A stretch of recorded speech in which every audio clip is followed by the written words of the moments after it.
India की तो बात छोड़ दें, वो तो अब सुपर पावर है। कैपेसिटी उनके पास है, टैलेंट भी है। इनफैक्ट अब 10 साल के बाद देख लीजिए, दुनिया का टैलेंट इंडिया से निकलेगा। एलोन मस्क जिनकी टेस्ला कंपनी है, जो टेस्ला कंपनी के मालिक हैं, बेसिकली उन्होंने चाइना से कट ऑफ कर लिया है और इंडिया इस वक्त जो है वो अप्रोच कर रहा है एलोन मस्क को कि इलेक्ट्रिक व्हीकल्स की जो मैन्युफैक्चरिंग है वो इंडिया में की जाए। नितिन गडकरी जो हैं उन्होंने क्लेम किया इंडिया चाइना से ज़्यादा बेटर फैसिलिटीज़ प्रोवाइड करेगा, चाइना से ज़्यादा बेटर पॉलिसीज़ जो है वो एलोन मस्क को प्रोवाइड करेगा। इंडियन गवर्नमेंट का डिसीजन आता है कि भाई you have to make in India, कोई ड्यूटी तेरे लिए कम नहीं होगी और अब तुझे 500 मिलियन 1 बिलियन के लोकल कंपोनेंट खरीदने पड़ेंगे मैन्युफैक्चरिंग के लिए भी। ये नहीं कि चाइना से कंपोनेंट लाके जोड़े, you have to buy components here then you can manufacture. उसमें इस आदमी को तकलीफ है, कह रहा जी 1 बिलियन मेरे लिए ज्यादा है। अब 44 बिलियन का ये ट्विटर खरीद रहा है चीमा साहब। व्हाइट हाउस उनका है, पूरा यूएस उनका है, जितनी दुनिया की कॉर्पोरेशंस हैं, मल्टीनेशनल, सबके सीईओ इंडियंस हैं।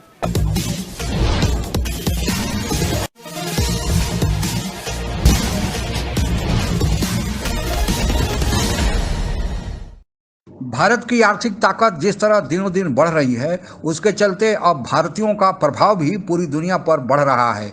इसके संकेत भी मिलने लगे हैं। अभी हाल में ही एलन मस्क, जो दुनिया के सबसे धनी व्यक्ति हैं, उनको भी भारत ने घुटने टेकने पर मजबूर कर दिया है। यही कारण है कि अब पाकिस्तान की मीडिया में यह चर्चा चल पड़ी है कि अगले 10 सालों में भारतीय ही पूरी दुनिया पर राज करने वाले हैं। वर्ल्ड बैंक ने भी कुछ इसी तरह से भारत के बारे में इशारे दिए हैं। क्या है पूरा मामला, आइए आगे समझते हैं। एलोन मस्क जिनकी टेस्ला कंपनी है, जो टेस्ला कंपनी के मालिक हैं, बेसिकली उन्होंने चाइना से कट ऑफ कर लिया है और इंडिया इस वक्त जो है वो अप्रोच कर रहा है एलोन मस्क को कि इलेक्ट्रिक व्हीकल्स की जो मैन्युफैक्चरिंग है वो इंडिया में की जाए। नितिन गडकरी जो हैं उन्होंने क्लेम किया इंडिया चाइना से ज़्यादा बेटर फैसिलिटीज़ प्रोवाइड करेगा, चाइना से ज़्यादा बेटर पॉलिसीज़ जो है वो एलोन मस्क को प्रोवाइड करेगा। एलोन मस्क टेस्ला जिनकी मलकियत में है, ठीक है, उन्होंने चाइना से कट ऑफ किया है और इस वक्त इंडिया जो है वो अप्रोच कर रहा है एलोन मस्क को कि मैन्युफैक्चरिंग इलेक्ट्रिक व्हीकल्स की जो है वो इंडिया में की जाए। आपको लगता है कि इंडिया इस वक्त डिज़र्व करता है कि टेस्ला जैसी बड़ी कंपनी जो है वो अपनी मैन्युफैक्चरिंग इंडिया में करें? इंडिया की तो बात छोड़ दें, वो तो अब सुपर पावर है। कैपेसिटी उनके पास है, टैलेंट भी है, फाइनेंस भी है और उनके लोग इंटेलिजेंट भी हैं। इनफैक्ट अब 10 साल के बाद देख लीजिए, दुनिया का टैलेंट इंडिया से निकलेगा। कि निकल रहा है, it's a fact. White house उनका है, पूरा यूएस उनका है। साहब पीछे उन्होंने ट्विटर पे एक लड़ाई हुई थी, 2-3 महीने पहले की बात है, मैंने आपको आर्टिकल भी भेजा था। इन्होंने जी शुरू कर दी एक वो लड़ाई, बोला कि यार हमें ना इंडिया में आना चाहते, मोदी जी आना नहीं दे रहे। इसकी कवायद क्या थी? ये कह रहा था मैं 100% गाड़ी बनाऊंगा चाइना में और यहाँ इंपोर्ट करूंगा, तो मेरी इंपोर्ट ड्यूटी रिड्यूस करो। हमारे यहाँ भी इंपोर्ट ड्यूटी 100% अगर आप गाड़ी बाहर से लाते हो। हमने उसको बोला भाई तू यहाँ आके बना, you come and make in India, जैसे बाकी सब बना रहे हैं। दुनिया का हर बड़ा मैन्युफैक्चर यहाँ बनाता, why do we allow you to get a imported Chinese car into India? You make in India, no problem. Then it's a level playing field. अगर तेरे लिए ड्यूटी कम करेंगे तो कल को हर कोई जाएगा कोर्ट, उस ड्यूटी कम करा लेगा। और अगर फिर यही करना तो यहाँ बनाएगा कौन?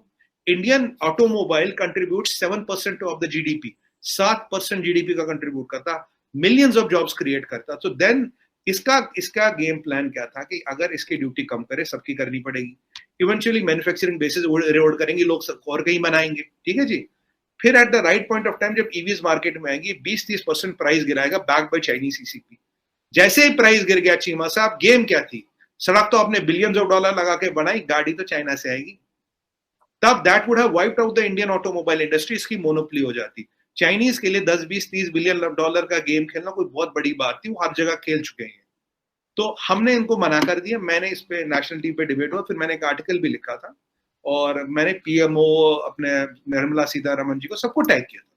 और बाकायदा 10 दिन बाद इंडियन गवर्नमेंट का डिसीजन आता है कि भाई you have to make in India, कोई ड्यूटी तेरे लिए कम नहीं होगी और अब तुझे 500 मिलियन 1 बिलियन के लोकल कंपोनेंट खरीदने पड़ेंगे मैन्युफैक्चरिंग के लिए भी। ये नहीं कि चाइना से कंपोनेंट लाके जोड़े, you have to buy components here then you can manufacture. उसमें इस आदमी को तकलीफ है, कह रहा जी 1 बिलियन मेरे लिए ज्यादा है। अब 44 बिलियन का ये ट्विटर खरीद रहा है चीमा साहब। जितनी दुनिया की कॉर्पोरेशंस हैं, मल्टीनेशनल, सबके सीईओ इंडियंस हैं। What is the reason behind it? They are talented people, Baba. Nehru ने अच्छा काम किया था। पाकिस्तान जब भी जाता था ये कहता था हमें आर्मामेंट दें, हमें ये दें, ये वो कहते थे जी हमें यूनिवर्सिटियाँ बना के दें। Nehru was a great leader of this subcontinent. Maybe you can televise it or not, but this is a fact. ये सारी जो IIT इंडिया में बनी हुई है, जो दुनिया को रूल कर रही है, ये सारी अमेरिका से इंडिया ने ली थी, नेहरू ने ली थी। ओके सर, दोनों ही कंट्रीज जो थी, पाकिस्तान और इंडिया, सब कॉन्टिनेंट का हिस्सा थी, एक साथ आज़ाद हुई। पाकिस्तान एक दिन पहले आज़ाद हुआ, फिर इंडिया हमसे इतना आगे क्यों है टेक्नोलॉजी में और एजुकेशन में भी? देखें, टेक्नोलॉजी में और एजुकेशन ही टैलेंट क्रिएट करती है ना। तो जब हम एजुकेशन में पीछे हैं तो जाहिर है कि हम इंडस्ट्री में भी पीछे ही होंगे। क्या हम इंडिया तक पहुंच भी सकते हैं? कभी नहीं पहुंच सकते, कभी नहीं पहुंच सकते। उसकी रीज़न है कि you are not working for it, you are not prepare for it. Direct investment नहीं है, कुछ भी नहीं है। जितनी पाकिस्तान में पूरे साल में आती है इन्वेस्टमेंट, इंडिया में एक दिन में आती है। This is a difference. हम सिर्फ ये देखते हैं कि इंडिया कितना बड़ा मुल्क है, उसकी इकॉनमी कितनी बड़ी है, और क्या वाकई इतनी बड़ी इकॉनमी में टेस्ला जो है वो आके कंफर्टेबल होगा। तो मेरा जवाब ये है कि यस, टेस्ला अगर इंडिया में आता है, इंडिया बहुत बड़ी इकॉनमी है। और जाहिर है, मतलब है तो दुख की बात कि हम इतनी बड़ी पावर नहीं है जितनी बड़ी पावर इंडिया है, लेकिन वो आ भी जाएगा। इसलिए कि जब उसको इतनी बड़ी मार्केट मिलेगी और इतने ज़्यादा उसको फैसिलिटेशन मिलेगी तो डेफिनेटली आ जाएगा। तो पाकिस्तान और इंडिया दोनों कंट्रीज़ जो हैं सब कॉन्टिनेंट का हिस्सा थी, एक साथ ही दोनों कंट्रीज़ जो हैं वो आज़ाद हुई। फिर कौन सी ऐसी रीजंस हैं कि इंडिया हर सेक्टर में ही हमसे आगे जा रहा है? इंडिया की मैन्युफैक्चरिंग हमसे बेटर है, एक्सपोर्ट्स हमसे बेटर हैं, और हर सेक्टर में ही इंडिया हमसे आगे है। क्या वजह है? ये फोकस की बात होती है, लीडरशिप फोकस की। उनकी जो लीडरशिप है उसका फोकस सबसे ज़्यादा इकॉनमी पर था, और इकॉनमी से रिलेटेड जो सबसे बड़ी चीज़ है वो इंडस्ट्री है। आप ये देखिए कि उन्होंने किसी भी इंडस्ट्री को अपने नाम से वहाँ पर यूनिट्स लगाने की इजाज़त नहीं दी। वो कहते हैं जी ठीक है, आप हमें टेक्नोलॉजी बेचें, हम उस टेक्नोलॉजी के मुताबिक हम इसको बनाएंगे। भारत के आर्थिक प्रगति पर एक नज़र डालने के पहले आइए जानने की कोशिश करते हैं कि किस तरह एलन मस्क को भारत के परिवहन मंत्री नितिन गडकरी ने खरे खरे जवाब देकर उन्हें घुटनों पर ला दिया है। दरअसल एलन मस्क अमेरिका के नागरिक हैं और 50 वर्षीय एलन मस्क दुनिया के सबसे धनी व्यक्ति के रूप में माने जाते हैं। अपने पैसे के प्रभाव पर वे किसी भी देश को झुका देते हैं। जब भी किसी दूसरे देश में वे व्यापार करने जाते हैं तो उन्हें हाथों हाथ लिया जाता है। ऐसा ही वह भारत के बारे में भी सोच लिए थे, और जब उन्होंने अपनी इलेक्ट्रिकल कार टेस्ला को भारत में बेचने का निर्णय लिया तो उनको यह समझ में आ गया था कि भारत में इतना बड़ा मार्केट है, उनको भारत सरकार भी वैसे ही आवभगत करेगी जैसे दूसरे देशों में होता है। लेकिन भारत के परिवहन मंत्री नितिन गडकरी ने कहा कि अगर भारत में आपको अपनी टेस्ला कार बेचना है तो आपको भारत में ही अपना प्रोडक्शन यूनिट, मैन्युफैक्चरिंग प्लांट लगाना होगा। दूसरे देश में बनाकर आप भारत में निर्यात करेंगे, तब भारत में आपकी कार बेची जाएगी। वैसी अनुमति भारत सरकार नहीं देगा। यह एलन मस्क के लिए भी बड़ी अचंभे वाली बात थी कि कोई देश कैसे उनको ऐसा खरा खरा जवाब देता है। लेकिन आज भारत अपने आर्थिक ताकत के बल पर दूसरों को जवाब देने की हैसियत रखता है, क्योंकि एक एलन मस्क जाएंगे तो कई एलन मस्क या दूसरे लोग भारत में व्यापार करने के लिए आएंगे, क्योंकि भारत की अर्थव्यवस्था के बारे में जो वर्ल्ड बैंक, IMF आदि ने जो पूर्वानुमान जारी किया है वह विश्व में हैरान करने वाला है। विश्व की अर्थव्यवस्था जहां 2022 में सबसे ऊपर की ओर जा रही है कोरोना काल से निकलने के बाद, लेकिन भारत उन सब में सबसे तेजी से विकास करने वाली अर्थव्यवस्था बन गया है। और 2023 के परिणाम तो और चौंकाने वाले हैं, क्योंकि 2022 के बाद 2023 में जहां पूरी दुनिया की अर्थव्यवस्था नीचे की ओर जाएगी, भारत ही एकमात्र ऐसा देश होगा जिसकी अर्थव्यवस्था ऊपर की ओर जाएगी। और यही नहीं, दुनिया के नंबर 1 और 2 अमेरिका और चीन जो अर्थव्यवस्थाएं हैं सबसे बड़ी, उनसे भी भारत की रफ्तार ज़्यादा नहीं, दूना होगी।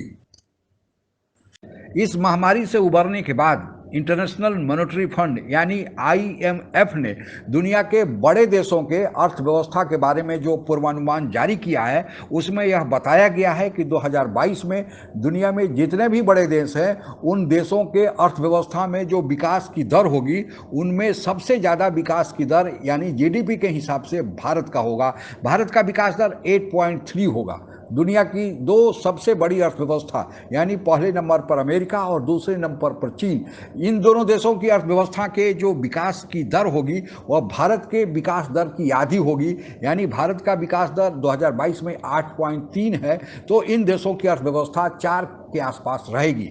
2023 के बारे में IMF अपने रिपोर्ट में यह कहता है कि उस 2023 में दुनिया की जो अर्थव्यवस्था होगी वो थोड़ा सुस्ती या मंदी का शिकार होगी। इसके बावजूद भारत की अर्थव्यवस्था के विकास का जो दर होगा वह चीन और अमेरिका से ज़्यादा होगा। यानी भारत की अर्थव्यवस्था लगातार ऊपर की ओर जा रही है। अगर ऐसा ही चलता रहा तो वही IMF और वर्ल्ड बैंक दोनों ने संयुक्त रूप से घोषित किया है कि अब वह दिन दूर नहीं यानी 2030 तक भारत विश्व की 3 बड़ी अर्थव्यवस्था यानी चीन और अमेरिका के बाद तीसरे स्थान पर हो जाएगा।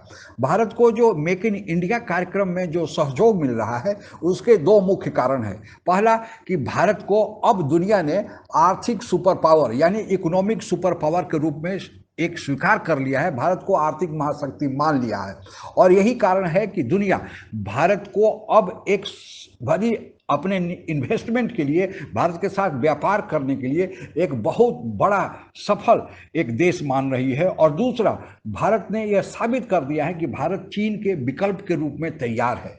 चीन का जो रवैया महामारी के दौरान रहा है और उसके बाद रूस यूक्रेन युद्ध के समय जो रहा है बड़ा नकारात्मक रहा है, इसलिए दुनिया के देश का भरोसा अब चीन से हट रहा है क्योंकि अभी तक दुनिया के बड़े देश चीन पर सप्लाई चेन मैनेजमेंट के लिए अवलंबित हैं। लेकिन वे चाहते हैं कि अगर चीन पर वे अवलंबित रहे और फिर चीन से उन्हें निपटना पड़ा और अमेरिका ने तो चीन के खिलाफ बाकायदा मुहिम भी चालू कर दी है, तो अगर एक तरफ चीन के खिलाफ मुहिम भी जारी किया गया और फिर दूसरा चीन पर आप अगर किसी सप्लाई चेन मैनेजमेंट के लिए अवलंबित रहे तो फिर यह दोनों सफल नहीं होगा। जैसे कि रसिया के हाल में आप देख रहे हैं कि रसिया पर अमेरिका और अमेरिका के सहयोगी यूरोपियन देशों ने प्रतिबंध तो लगाया है, लेकिन अमेरिका से एनर्जी सप्लाई के लिए यानी तेल और गैस के सप्लाई के लिए देश रूस पर अवलंबित है। तो रूस पर अवलंबित हैं तो फिर प्रतिबंध का तो कोई मायना ही नहीं रखेगा क्योंकि प्रतिबंध भी लगा है और रूस से तेल का आयात भी यूरोपियन यूनियन के देशों को जा रहा है। यही कारण है कि अब चीन पर से अवलंब हटाकर भारत के जो विकल्प के रूप में वे लोग देश देख रहे हैं, इस कारण भी भारत में निवेश का आना जारी है। और भारत में चूंकि निवेश आ रहा है तो भारत ने सही मौका देकर यह कहा है कि केवल निवेश ही नहीं आए बल्कि टेक्नोलॉजी का ट्रांसफर भी हो, यानी भारत में ही उन चीज़ों का जो निर्माण हो वो किसी भी चीज़ का भारत में ही निर्माण हो। यही कारण है कि भारत के बारे में अब यह चर्चा पाकिस्तान में हो रही है कि एक और भारत में बाहर के देशों का लगातार आना जारी है और भारत से वे गुहार लगा रहे हैं कि भारत उनके साथ फ्री ट्रेड एग्रीमेंट करे, द्विपक्षीय व्यापार बढ़ाए, जबकि पाकिस्तान कर्ज के लिए दूसरे के दरवाजों पर दस्तकें दे रहा है। यही भारत और पाकिस्तान में अंतर है। पाकिस्तान को चाहिए अपने अर्थव्यवस्था को ठीक करे, भारत से तुलना करने से उसे कुछ मिलने वाला नहीं है। आतंकवाद पर रोक लगाए और फिर भारत भी पाकिस्तान को दूसरे देशों से ज़्यादा मदद करने के लिए तैयार होगा। आज के लिए बस इतना ही। जय। आप अगर हमसे जुड़ा रहना चाहते हैं तो कृपया मेरे चैनल को सब्सक्राइब करें तथा बेल आइकन भी दबा दें ताकि नई वीडियो की जानकारी तुरंत आप तक पहुंच जाए। धन्यवाद। जय हिंद।